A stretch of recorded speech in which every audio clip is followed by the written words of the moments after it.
Hello everybody! This is going to be my HOSA study session. HOSA is a competition. It's about healthcare and I'm going to be doing clinical nursing. So join me as I study. I am going to be referencing the workbook by Rachel or Caroline. I forget the names of it, but we are going to be studying chapter 71, which is Pediatrics, I believe. So let's get started. I'm not going to be showing any of the content. I also want to say, for the record, that I am not a reliable source. I'm studying. This is how I study. So if you're ready to dive in with me, let's get started, everybody. All right. So I have some notes I've started already, and let's do this. So we started with cradle cap. It's a scaly scalp condition in infants. It can't spread though. It's also called cradle cap. So it's also known as seborrheic dermatitis. For those who don't know, dermatitis, if we break it into like its prefix and suffixes, derma means skin, right? Itis means inflammation. So derma, itis, inflammation of the skin.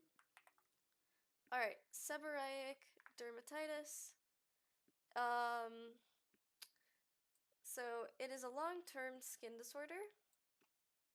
All right, we can just paste that in. What else? What triggers it?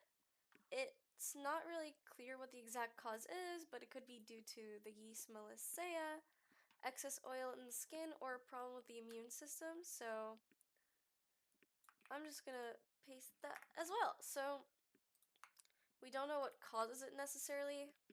Ooh, I also need to, now that I think about it, I want to have a little timer running so that we spend, I'd say 2 minutes on each question is healthy. So, where is my clock? There she is. Okay. One moment. There we are. Alright, so dermatitis can be caused by irritation, allergies, or infection. So if you get infected, so maybe by the yeast Malassea, if you have excess oil in the skin, that can cause irritations, problem in the immune system, or allergies, right? Allergies, what is an allergy, right? So, oof, no. What is an allergy? I believe it's the inflammation. Oh, overreaction of the immune system to a normally harmless substance. Allergy is an overreaction of the immune system, so your immune system is thrown out of whack due to usually harmless substances for the rest of humanity. This includes stuff like pollen, food, or dust.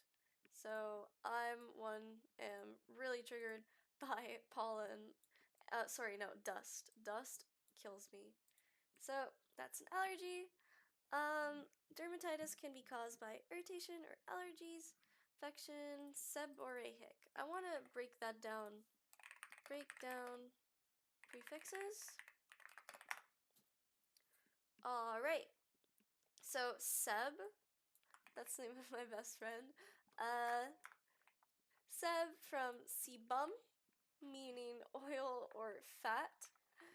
Aruria, or the Greek from Greek aroia, meaning flow or discharge.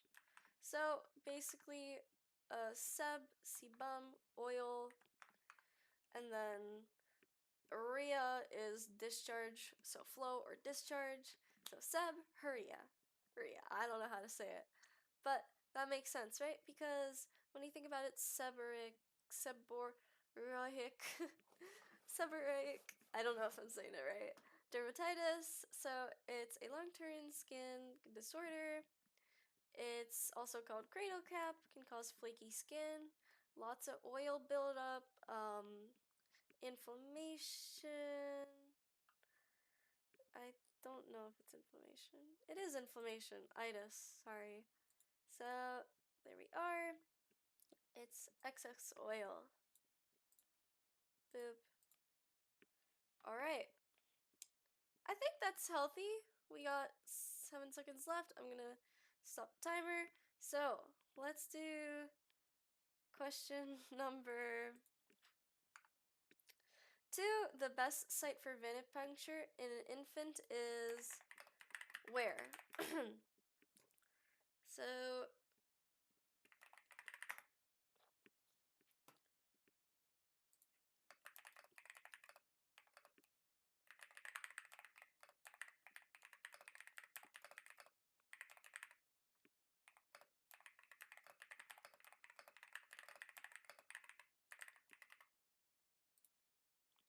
okay, sorry that takes so long, but it's the scalp vein, which is also called the superficial temporal vein. So the best site for venipuncture, we got the scalp vein. Now, where is that, you might be asking? So, scalp vein or the superficial temporal vein. That is found,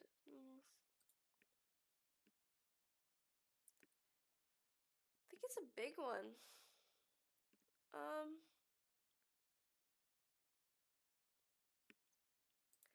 Is the superficial temporal vein like a network of different veins, like the articular vein and the transverse facial vein, or oh no, here it's like, what is it? I think it's this where the ear would be.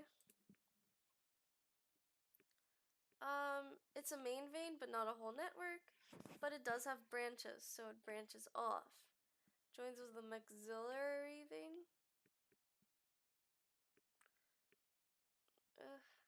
So many veins. But the scalp vein or the temporal, superficial temporal vein. So when we say superficial, we mean on the surface, right? Anyways, let's add a little more detail. So the reason this happens, or we do this, why we do it in the superficial temporal vein, is because infant veins in arms and hands are too small and hard to locate. They're too teeny tiny, right? So infants have veins that are much too small to find easily, but scalp veins are much more visible and developed. Scalp. All right. One precaution is we need to use a small needle and apply gentle pressure afterwards to prevent bruising. Things just general. And for comfort, warm compresses can dilate veins and make puncture easier. So we're gonna make those veins bigger in order to more easily like puncture them. And now we have some word breakdown here. So just gonna paste that in. Vena, meaning from vena, Latin for vein, and then puncture from this word meaning to pierce. So venipuncture means to pierce the vein. Pierce the veil. Alright, next question. Oh no, my timer was not running. Okay, gonna start the timer now. Okay, catheterization can introduce blank into the bladder and cause urinary tract infections. I believe the answer to this is bacteria. Yay, I got it right. So, bacteria can enter the bladder, and this can lead to a urinary tract infection, and it's because Bacteria enter when a catheter is inserted or left in too long, right? So bacteria have that little way in. They can sneak into your urethra, and it happens when you insert the catheter or leave it in for too long, and bacteria can build up there. So we need to use sterile technique and remove catheter ASAP. So infants and young children have a higher risk of UTIs because they have much shorter urethras. So,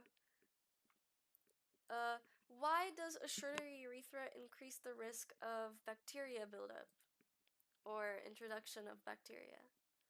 That'd be so funny if I wasn't recording this. You guys can hear me though. Okay. So in infants, especially in girls, germs from the skin or stool can enter the urinary tract more easily, leading to faster bacterial growth and infection. So a shorter urethra means bacteria have a shorter distance to travel to reach the bladder. Okay. This went on. So let's move to the next question. Next. Okay. Pediatric nursing requires understanding of blank stages, developmental stages, mental stages to help identify developmental delays in children. So, developmental stages. What are the developmental stages? Mental stages of infants. Let's find out together. Whew, okay, so I guess this is months, huh? Okay. So we're gonna go over the stages. I don't know if we're gonna have enough time to go into anything else related to this question, but for baby development, 1 to 3 months, you see them lying on their back with clenched hands and legs, and then from 3 to 5 months, they're holding their head, they're rolling over. 4 to 6 months, they can push themselves up on their hands. From 5 to 7 months, they're crawling on their stomach. My nephew is 5 to 7 months old, so I think he's gonna start crawling really soon. Now, 6 to 8 months is crawling, 6 to 8 is also sitting. Okay, 9 to 10 is standing with full support. You can take your first steps at 9 to 10 months. And then 12 to 16 is walking. And if we know that,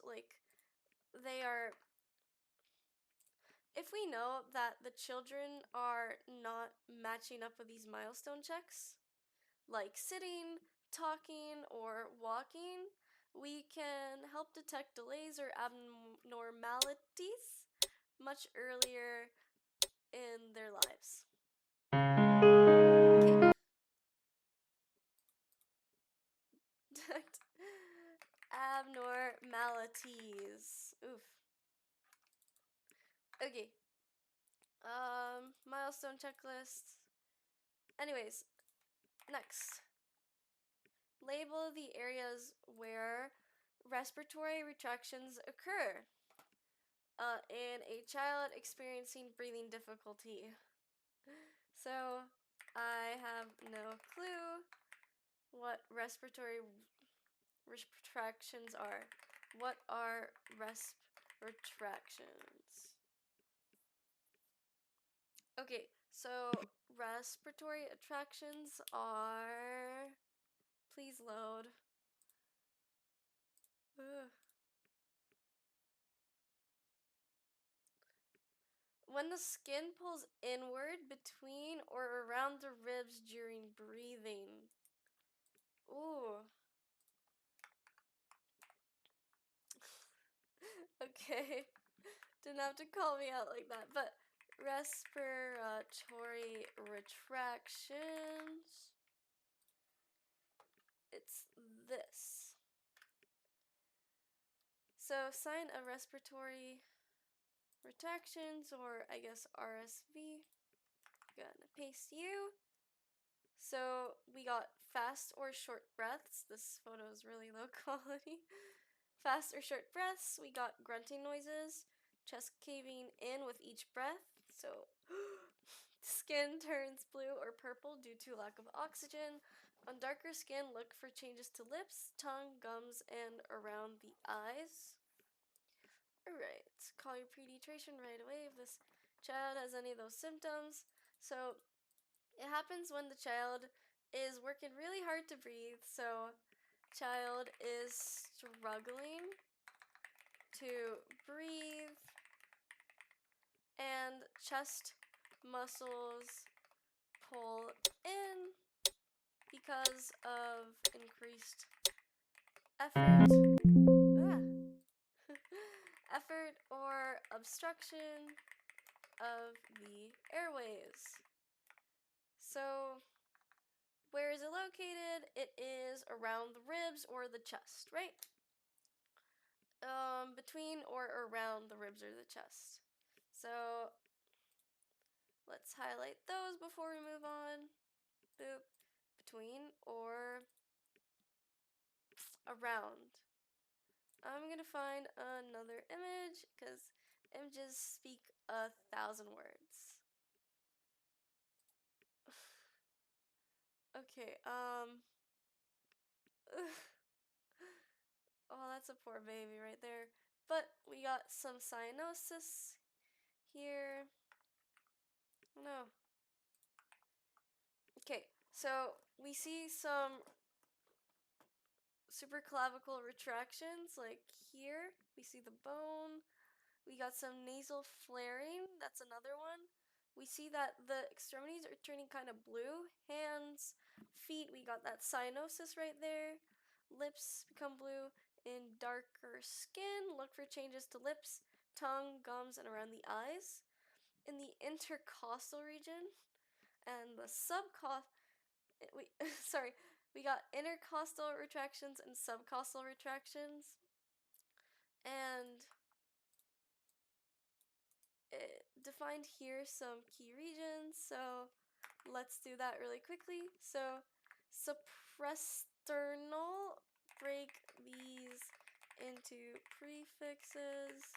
I'm gonna have to end this at 10:30 p.m. So we're gonna be studying for 10:30? Yeah, 10:30. All right. Whew. So let's go through these terms together. All right. Oh, I don't like the formatting of that U.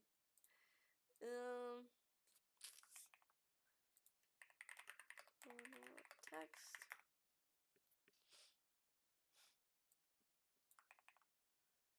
Please don't be ugly. It's kind of ugly, but we can edit it, so that'll help us focus more. So, suprasternal, supra means above, and sternal means to the sternum, or breastbone. So, we have a breastbone, and I'm going to assume this is called our breastbone. What is a breastbone? Breastbone. Where are ya? I don't know. Oh, it's our breastbone. I did not know that. Alright, so here's our breastbone, like this little thing. It means above the breastbone, so suprasternal. So this is the sternum or the breastbone, so I guess there's two terms for it, right? And basically it means above it, so suprasternal. What is it? Supraclavicle. Oh, this is called our clavicle. I knew it was a different word. And then our sternum is here, so suprasternal bones, suprasternal notch. There's so many different things. I'm just gonna remember a general region unless a godsend image comes to save me. How about you? Huh. They really labeled nipple. Alright. So we got the suprasternal notch here, the sternal margin. Oh no. The costal margin. What's a margin? A margin is a space or border around something. So, margin. Shut up. Stupid timer. Margin means space or border around something, and in this case, it would mean like the edge or the structure. For example, the lung margin. So, picture your lung here, right? Oop.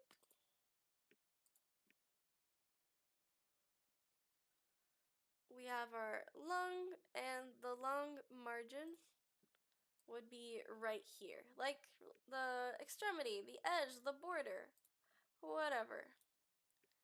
Okay, let's go back to this because we really need to finish these terms. Intercostal means in between. Costal refers to the ribs. So costal is, costal margin. Since it's the edge or border of something, it's the edge or border of the ribs. Look at those neurons, making me proud. All right. So intercostal region, we also got the suprasternal region, I believe. Yay. Okay. Then the subcostal, so sub below the ribs, and then substernal or below the sternum. Okay. Yay, that's nice to know. Let's continue. List some key signs of breathing or distress in a child. Let's do it. So, what do you think some signs might be? Answer in the comments below. Just kidding, please do not.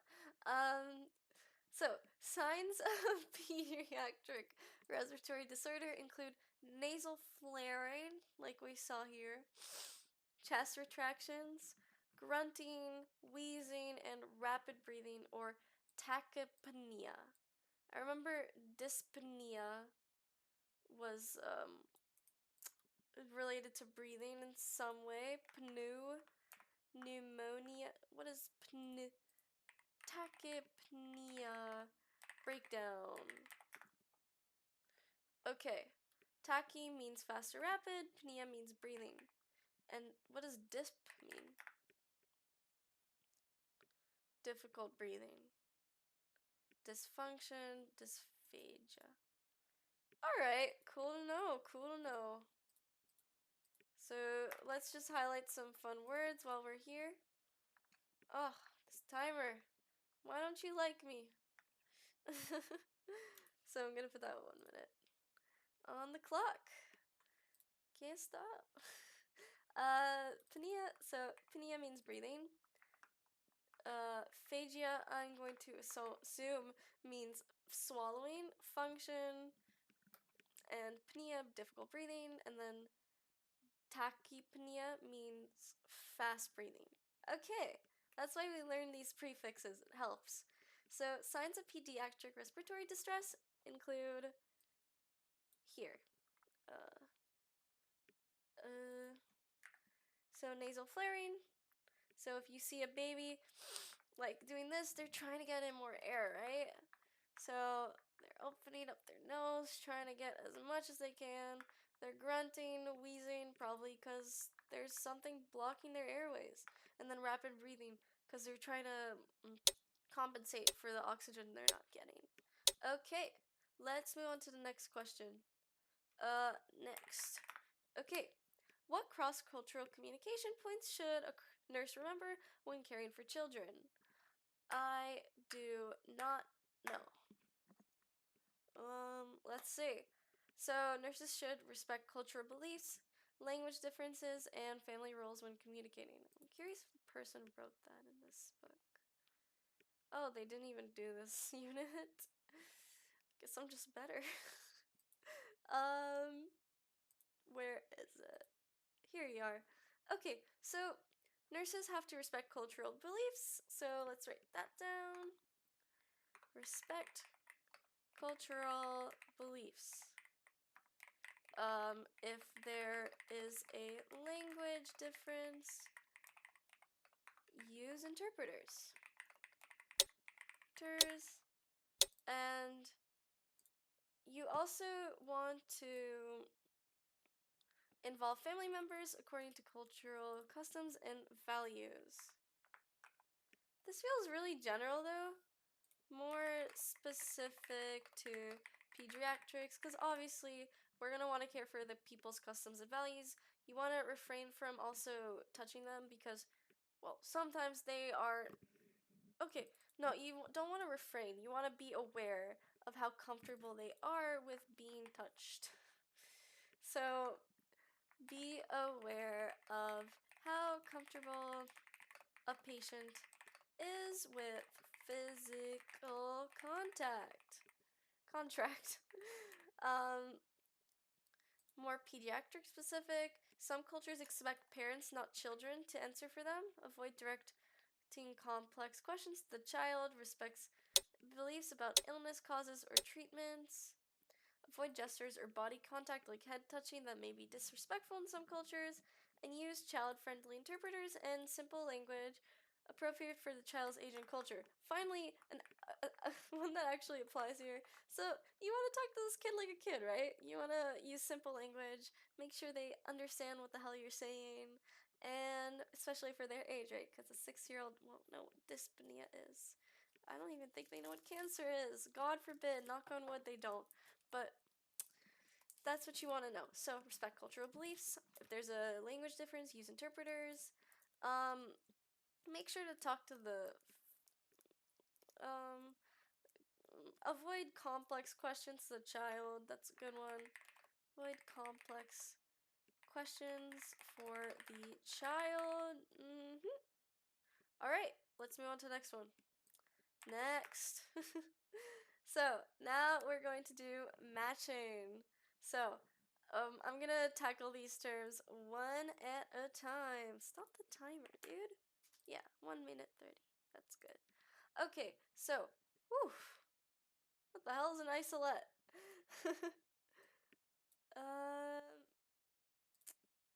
Hold on. So, first, I'm just gonna delete this entirely. Yeah. Definitions. So, define 1 by 1, prefixes, 3 points. Alright, let's learn what an isolate is. So, an isolate is an enclosed temperature-controlled incubator used for infants needing oxygen warmth. Aww. Isolate. It's a cute little name for a not-so-cute needed machine. Here we are. So you have this little guy, and what it does basically is an enclosed, so it's a closed chamber, right? Or sorry, incubator. That's a key term. Incubator, it's for infants and gives oxygen and warmth. Isolated meaning separated or protected. So isolate, I'm just gonna write it here. Iso meaning protected or separated. Nurses ensure oxygen doesn't blow directly on the baby's face, and it's used for premature or sick infants. For premature or sick infants. There we go. Okay, let's look at number 2 next. 1 minute 30 on the clock. So, oxygen hood. An oxygen hood is a clear plastic dome that fits over infant's head to deliver oxygen. I think it's one of these things, but I could be wrong. Ooh. It's a little scary. I did not appreciate the this thing. I'm gonna use it because it scared me. There we are. So, it is a clear plastic dome. Goes over an infant's head. Delivers oxygen. Hood, it refers to a covering or enclosure.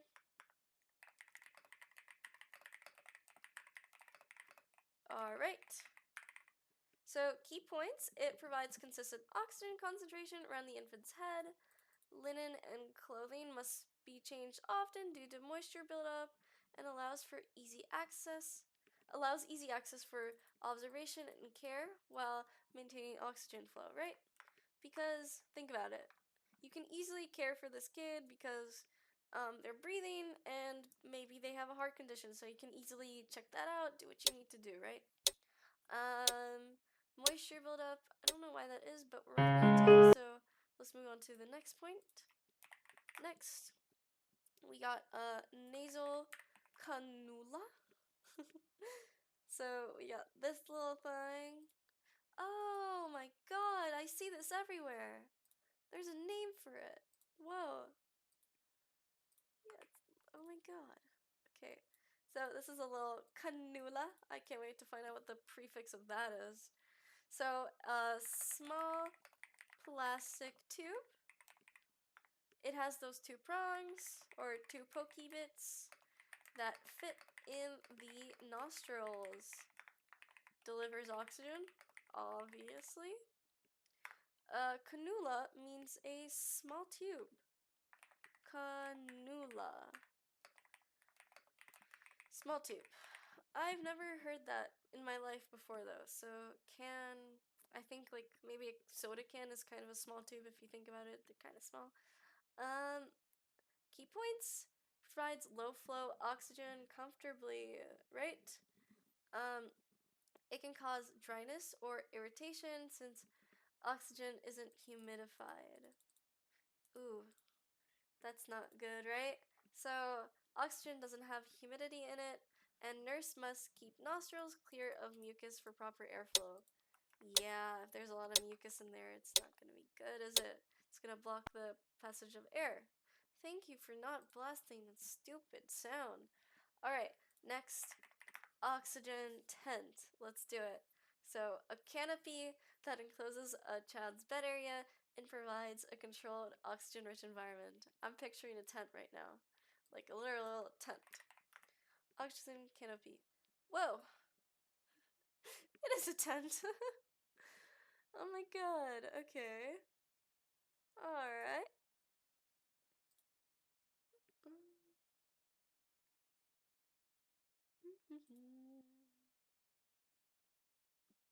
Whoa, that's cool. Could help. Could. Emphasis on could if you read the thing. Here we are. Oh, we're not running out of time because the timer didn't start. Whoopsies.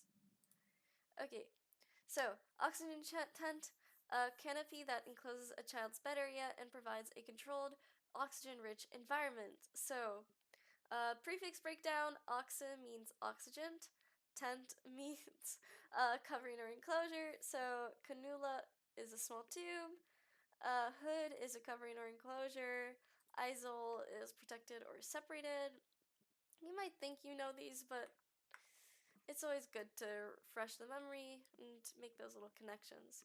So, key points, often used for toddlers or young children who just fucking hate masks, bro.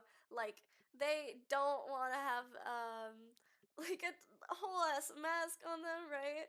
They don't want a cannula or nasal cannula. They don't want an oxygen hood because realistically they're getting restricted. Maybe that baby's claustrophobic or the young child, right? So for kids who just can't tolerate masks, I'm sure there's other reasons. It requires frequent linen and clothing changes due to humidity. So, again, why is it humid? That's appearing frequently, so I kind of want to know. So nurses must monitor oxygen concentration to ensure it stays therapeutic. And it's an oxygen-rich environment. Yeah. Okay. Oxygen-rich environment. Stop the clock. So, dry oxygen can actually irritate the lungs, nose, and throat. Humidity keeps mucous membranes moist, loosens secretions, and makes breathing easier, especially for young children. So, this is something I learned very recently. Your lungs, they need to be moist, right? And why do your lungs need to be moist? I think it's because oxygen can travel easily, and if the mucus, why is there mucus? Ooh, oxygen dissolves in the thin layer of moisture inside the alveoli. Oxygen and moisture. No, mucus. I'm gonna find an image so I can draw it because I love drawing. Well, I don't know. The picture it here, I guess. Here we are. So the oxygen, basically, pretend we got some O2 flying around here, right? And it basically dissolves into the thin layer of mucus. So there's a little thin layer here. And the mucus is needed so that it can dissolve, or else it wouldn't really interact with it. Dry lungs, they don't transfer oxygen efficiently and cause irritation or inflammation. Moisture also helps trap dust and germs in mucus for removal. So we remove mucus eventually, and when we trap that dust, because there might be some nasty dust particles flying around, it gets stuck in the mucus, and then eventually the mucus gets removed by I don't know what, but I don't care what, because we need to move on. So, summary, Isolette is this machine. It keeps infants warm and keeps their oxygen levels high. It's for premature or sick infants. Oxygen hood is a covering or enclosure and allows for easy access and observation and care while maintaining oxygen flow for the infant. It goes over an infant's head. Nasal cannula is that classic double-pronged tube that delivers oxygen, but a consequence of it is it can cause dryness, can irritate the airways because oxygen does not have a lot of humidity, and the nurse has to keep nostrils clear of mucus because if it isn't, what's going to happen is the air is going to travel in the mucus and it's going to have a harder time, it's going to be obstructed. And lastly, oxygen tent. So some patients can't tolerate a mask, so this is an oxygen-rich environment, and an alternative, humidity keeps the mucous membranes moist. It loosens secretions and makes breathing much easier for children. So there is humidity in this, so helps with good breathing. Ooh, the jugular. This is a famous vein I should probably know more about. Next. Okay, write the correct sequence of steps for taking a blood sample from the jugular vein of a very young child.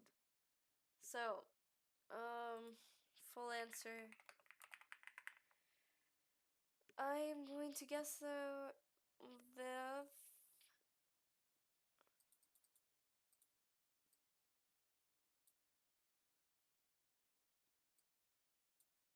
this.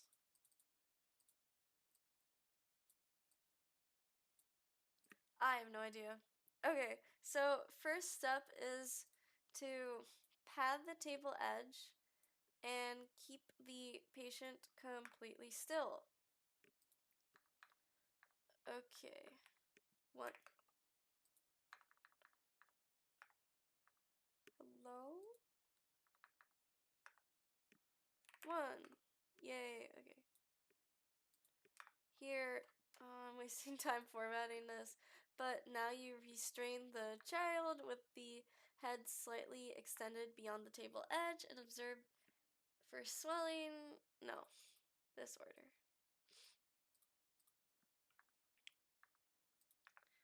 Okay, so jugular blood sample steps. Shush.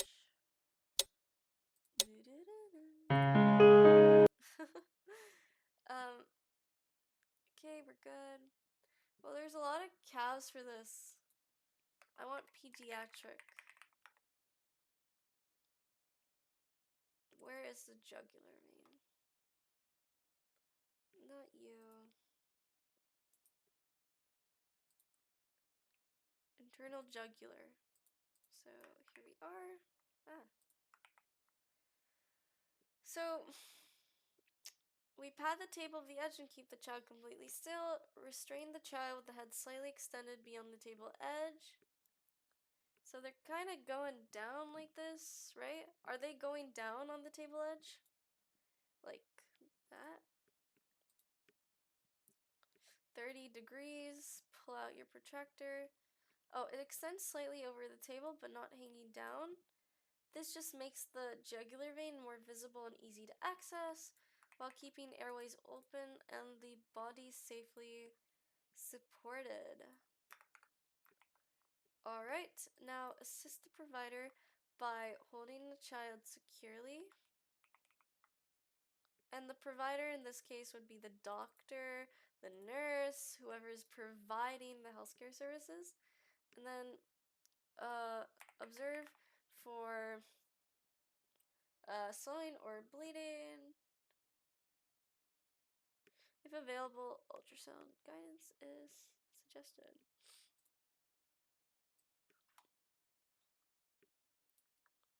Maybe if I search this up, it'll make more sense. Same difference. Oh, there's little piggies. Okay, what is the main goal of pediatric nursing? So, I'm going to assume it's to take care of infants that are critically ill, no, chronically ill or acutely ill. I don't know. Promote and maintain the health, growth, and development of children while supporting families through illness, recovery, and health education. What? To keep children healthy, help them grow properly, and support their families when the child is sick or in care. So, is the child exclusively sick, or is this a general thing? It's not just for sick children. Pediatric nursing covers both healthy and ill children. Okay. Time flies when you're having fun, eh? Innit? Okay. So, when children are healthy, nurses focus on prevention, growth, and education, such as immunization and checkups. So, there's a prevention aspect to this and also a growth one and education. So, when children are sick, they focus on treatment, comfort, and recovery. We want those kids to be comfortable because this can be really scary and it's a lot to handle when you're super duper young. So, when children are healthy, we care more about preventing the illnesses themselves. And how do we prevent them? I mean, the nurses. How do nurses prevent them? So it says immunization, checkups, but I want to get a little more specific. So we got vaccinating, teaching hygiene. So this can include hand washing, eating healthy, and sleeping healthy. Very important to get good sleep or sleeping habits. Screening and early detection. So we check things like growth, vision, how well they can hear stuff, and how they're developing. Okay, next question. Treatment. No, don't do this to me. Okay, why are vaccinations essential for children? Anti-vaxxers. Hi there. Anyways, why are immunizations important for children? So, obviously, it helps build an immunity to any, I want to say, strains of bacteria. Is that the answer? Protect children from serious infectious diseases. Oh, yeah, so we have some certain infectious diseases, right? uh, immunity from infectious diseases. There's stuff called pathogens, and pathogens are, I believe, foreign invaders. Let's see, what is a pathogen? So, microorganisms are agents that cause disease in a host. Ugh. They can be transmitted between organisms. So, they're little microorganisms or agents that cause disease in a host. Boop. It builds herd immunity to protect the community. So while it may not help like a lot for one person, it can help for a lot of different other people. So it builds herd immunity, or like helps to protect the community, because if a lot of people are immune to it, very few people will get it, and whatever. And it reduces hospitalizations and long-term complications in children. So that's very useful too. Okay. Next question. Let's do it. Next. There we are. A nurse is caring for a 3-year-old child admitted to the hospital. How can the nurse help the child and family during the hospital stay? Oops. Did I choose? Where did I put that? Next. Oh, I paused the timer. Okay, that's what happened. So they can encourage parental presence to reduce fear. So encourage the parents to be more present with their kid, right? When that sound happens. These headphones are old. Maybe if I make the big bucks off of like doing this stuff, I'll be able to buy good headphones. So you want to support the child and the family. I'm getting. Come on, bro. What is this? Sorry for the assault on the ears. So we want to support the child and the family. Hold on. No, what are you doing? Oh well. 3-year-old is admitted. So we want to be able to support the family. We want to provide maybe familiar toys or routines in order to comfort the child. And we want to explain stuff in simple, child-friendly language. So,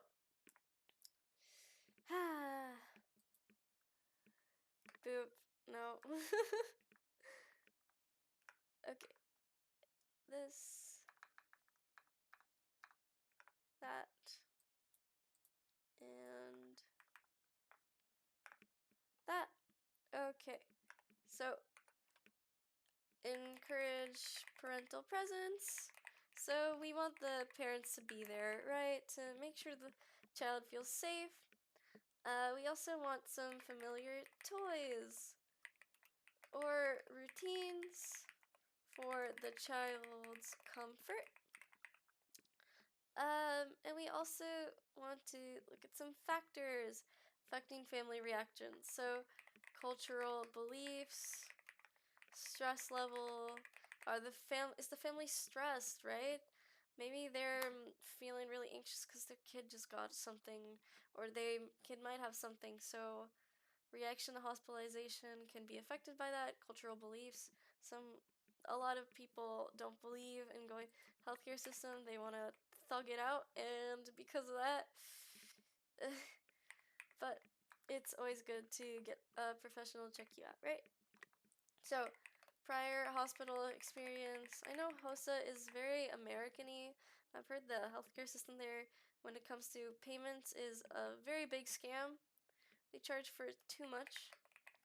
The child's condition can also affect family reaction. So, opposed to something more serious like cancer, general flu is going to be like, various factors, but it really depends on the family.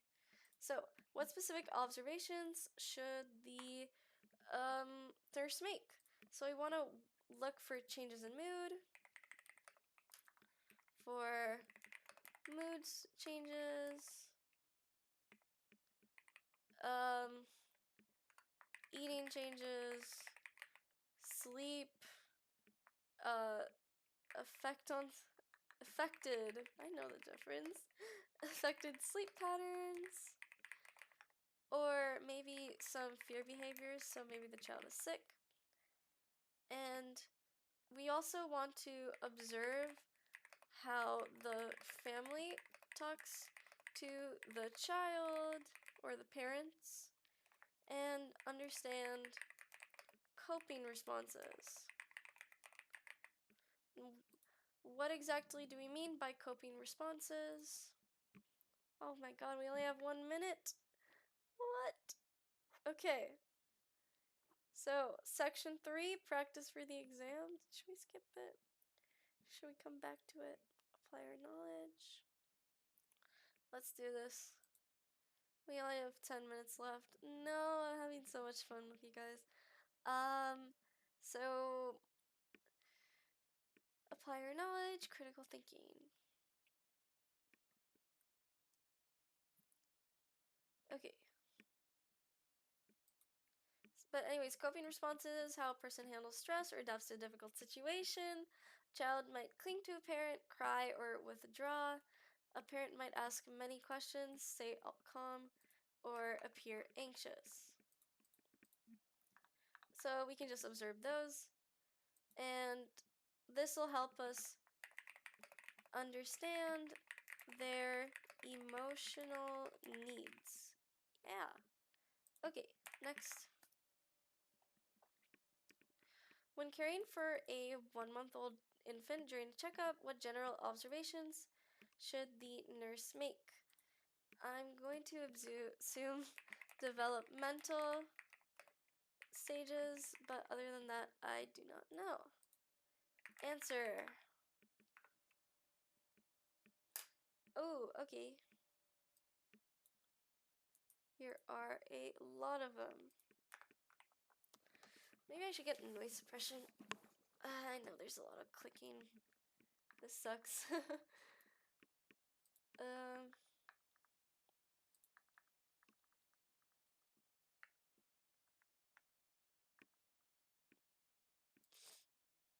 Alright, so we want to look at the developmental stages. We also want to check the weight, the length, and the head circumference. So this way, or against growth charts. So what are growth charts? We haven't had an image in a while. Growth charts. How to know whether your baby is gaining enough weight. So I guess it's just an average of stuff, and you can compare it like there. So see if the baby is developing correctly. Yeah, so I got something right. Watch for alertness, reflexes, and muscle tone. You also want to assess the skin color, breathing pattern, and feeding responses for normal development. So how well are they eating? Are they breathing properly? Is their skin color good enough? So breathing, eating, skin color. You want to look at the circumference of their head. You want to look at their weight. You want to look at their height. Muscle tone. Ooh, this is one I forgot. So, watch for alertness, reflexes, and muscle tone. Now, what is garbage feeding? Let's find out together. Alrighty. Garbage feeding, and when is it used in infants? It's when liquid nutrition is given through a tube passed into the stomach or small intestine. Ooh. Okay, so I'm gonna search it up. Garbage feeding.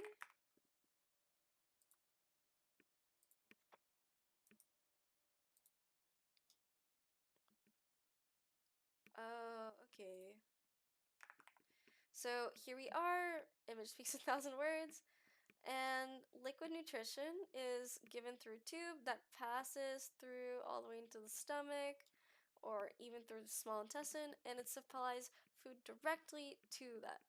So the tube can be nasogastric,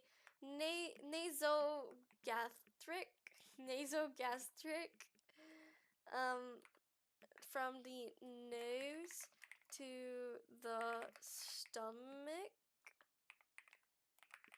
or orogastric from the mouth to the stomach. So there it's nasogastric, but it can also be orogastric from mouth to stomach. Nurse checks tube placement and feeding tolerances carefully to prevent aspiration. What is aspiration, you might be wondering? I got the same question.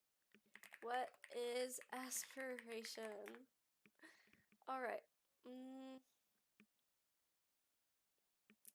It means inhaling food, liquid, or vomit into the lungs instead of the stomach. Ew!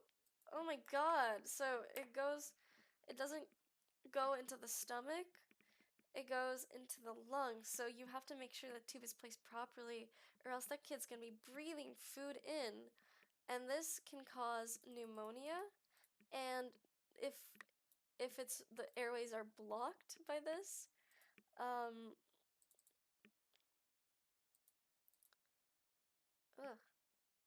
inhaling food, liquid, or vomit. So it doesn't have to exclusively be this. Alright, often happens if a person has poor swallowing control or is fed way too quickly.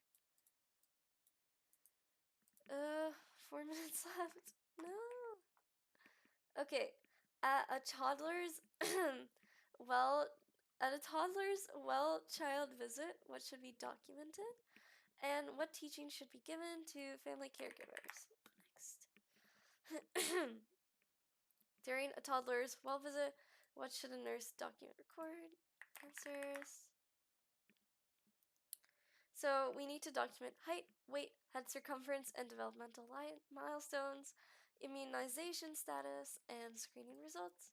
And then finally, behavior, appetite, sleep patterns, and toilet training process. So, a boatload of stuff. Let's get it down. Ugh, I hate when it does this weird stuff. I don't have time to format. No. Cool. Okay. So we got height. How tall is the baby? Weight. How heavy is the baby? Head circumference. How wide is the baby's head? Immunization status. Screening results. So have they been tested for anything? Anything come positive? Okay, and then we also got behavior. How are they acting? How are they eating? How are they sleeping? How are they going to the washroom? Can they do it on their own? That's also a developmental process, right? Going to the bathroom on your own. So there we are. What teaching should be given to family caregivers? Oh, my pancreas. Ouch. If my pancreas acts up and or my appendix. The Halloween's tomorrow. Don't you dare. Oh, 2 minutes. 2 minutes left. Nutrition, safety, and hygiene habits. Okay, so family caregivers need to understand how to feed their kid, how to keep their kid safe, how to keep their kid clean, proper hygiene. You'd think it's basic logic, but trust me, it's not. Discipline strategies, importance of routine checkups, signs of illness, and when to seek care. So, when should you go to the hospital, right? Um, how do you know if your kid is sick or if it's just normal? Get routine checkups. Make sure your kid is getting the care they need. What are discipline strategies? Oof, 1 minute left. Okay, it's fine. What observations are important? So you want to see, oh, there it is. You want to use positive reinforcement, praise good behavior. Oh, so this is basically just how to raise a kid. So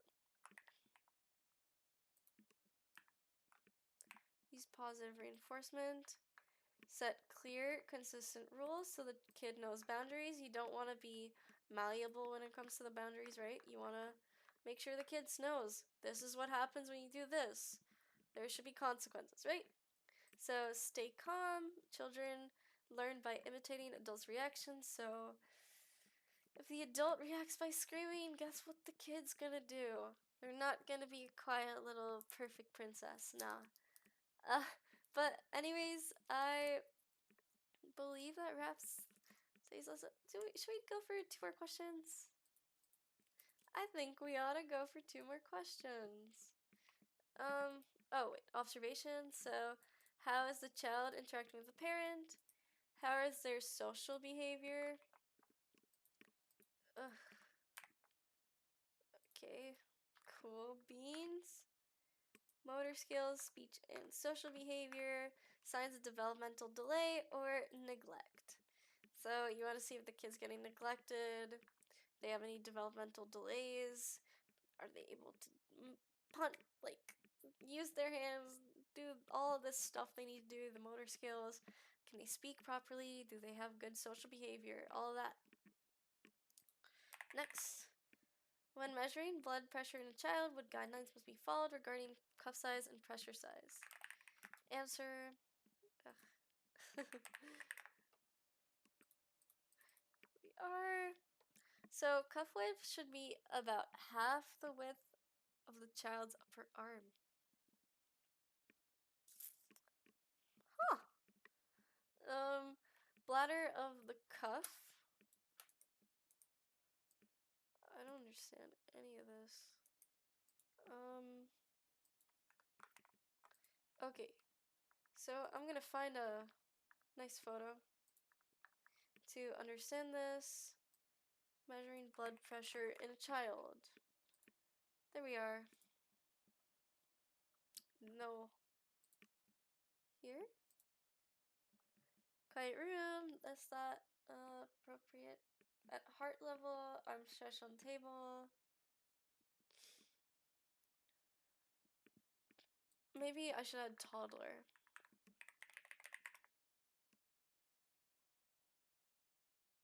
Whoa, that really is half of their upper arm. Okay. So what is the bladder? What does bladder mean? Thigh pressure is normally around 10 millimeters of mercury higher than arm pressure, and radial pressure, or the wrist, is roughly 20 millimeters of mercury lower than brachial, or upper arm. Oh, bladder is the inflatable part inside the blood pressure cuff. So this is the bladder. All right, cool. So the bladder fills with air and squeezes, and this should basically encircle the arm without overlapping.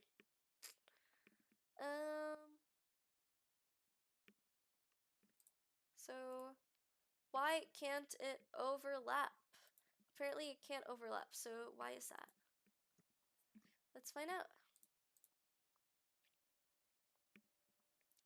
Oh, overlapping makes the cuff too tight. Yeah, because it would inflate, the pressure won't be distributed evenly, so that's why you see, yeah, they don't like wrap it all the way around. It's not like whoop, she's pulling it out, right? I really hope that's not just made for like some pretty stuff and it's an actual clinical strategy. Yeah, it is. See? Okay. If bladder overselfs itself and can distort the true blood pressure value. Okay. Bam! I'm learning so much. I love photos. Okay, child has a hot fever of 103. What steps should be taken when giving a sponge bath? Why are kids getting sponge baths? Let's learn about it. Oral temperature. It chose to say that. I don't know. A tepid sponge bath. Use lukewarm water, not cold or with alcohol. Why would it be with alcohol? Why would it be with alcohol? Oh, if the child starts shivering or showing chills, you need to stop immediately.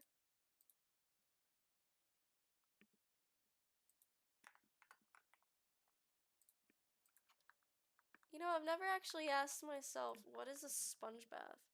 What is a sponge bath? Please don't be bad. You know what? I'm gonna Google this on a separate browser. I do not want something bad happening. Sponge bath. Sponge bath. Oh, it's for kids. Yay. Okay, we got a good photo here. Where are you? Here we are. Well, that's kind of creepy. um, so some people used to add alcohol to sponge bath, thinking it would cool faster because alcohol evaporates quickly, but it's unsafe.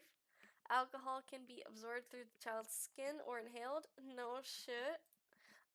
Causing toxicity, low blood sugar, or poisoning. Don't add alcohol to. People did this stuff. Okay. Stop immediately if the child begins shivering, they're a little cold, or they start showing chills, and you want to check their temperature every 30 minutes to track improvement. So, what is a sponge bath? I did not get to ask that question. When you clean or cool the body using a wet cloth or sponge instead of immersing in water. Oh, okay. Oh, so you use the sponge to bathe yourself and not a whole tub. It's used to lower fever or clean patients who can't shower by gently wiping the skin with lukewarm water while keeping the person mostly covered.